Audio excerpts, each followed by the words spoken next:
Hello बच्चों, आज मैं आप लोगों को क्लास 10th का जो आप लोगों का चैप्टर नंबर 5 है ना, समांतर श्रेणी, उसकी केस स्टडी कराने वाली हूँ।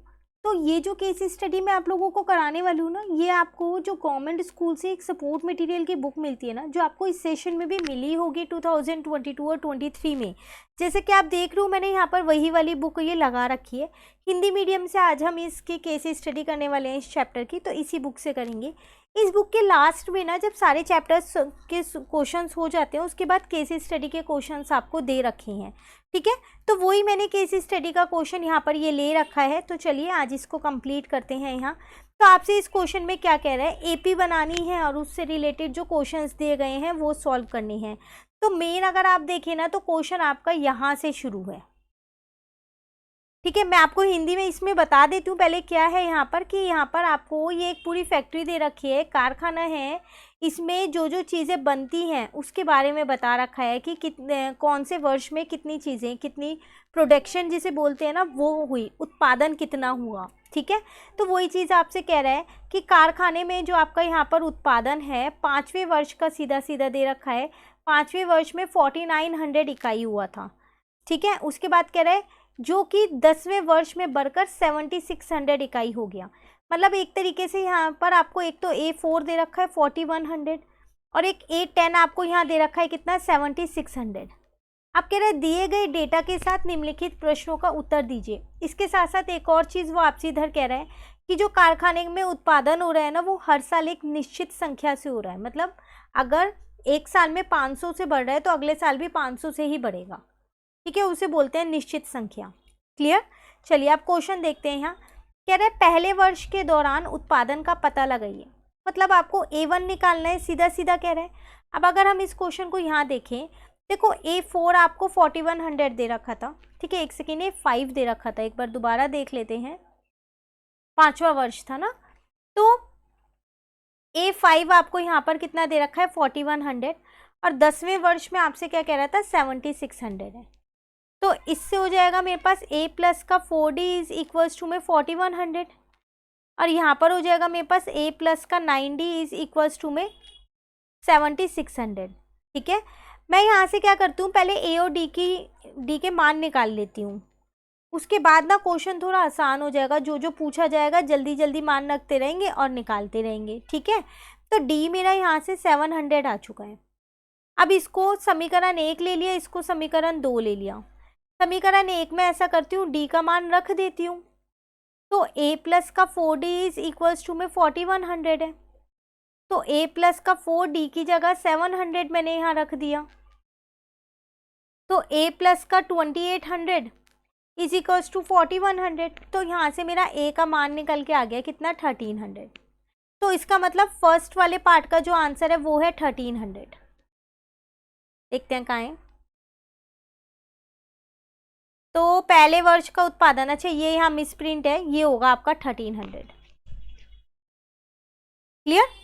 दूसरे में आपसे क्या कह रहे हैं, 9वें और 7वें वर्ष के दौरान उत्पादन में अंतर ज्ञात कीजिए। 9वें और 7वें वर्ष के दौरान देखो, वो आपसे क्या कह रहा था कि जो हर साल है ना आपका जो उत्पादन बढ़ रहा है वो एक ही समान संख्या से बढ़ रहा है।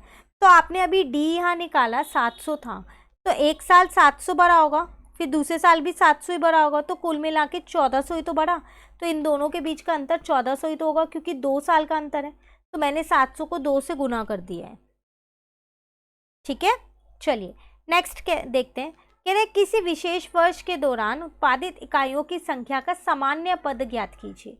तो सामान्य पद अगर हम वैसे देखें तो जो हमारे पास होता है वो क्या होता है, वो होता है मेरे पास AN इज इक्वल्स टू में A plus N minus 1D।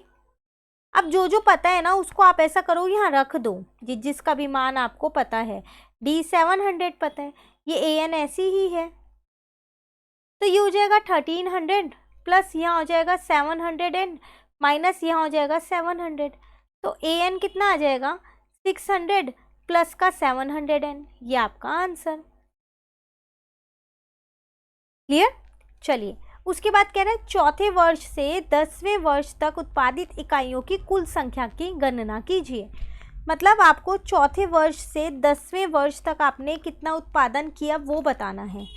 तो कैसे निकालें, ये तो पता चल गया कि यहाँ पर जो है वो योग निकलेगा, सम एस का फॉर्मूला लगेगा, पर कैसे निकालें, चौथे वर्ष का निकालें और 10वें का निकालें, उन्हें फिर जोड़ दें? नहीं, आप ऐसा करो, अगर आप इसमें 10वें वर्ष में से जो 10 वर्ष का हुआ उसमें से इस शुरू के 3 वर्ष हटा दो तो चौथे से ही आ जाएगा ना। 6 सालों का निकालना है ना, तो ये भी तो 6 सालों का ही आ जाएगा, फिर चौथे से शुरू हो जाएगा और 10वें तक आ जाएगा, है ना।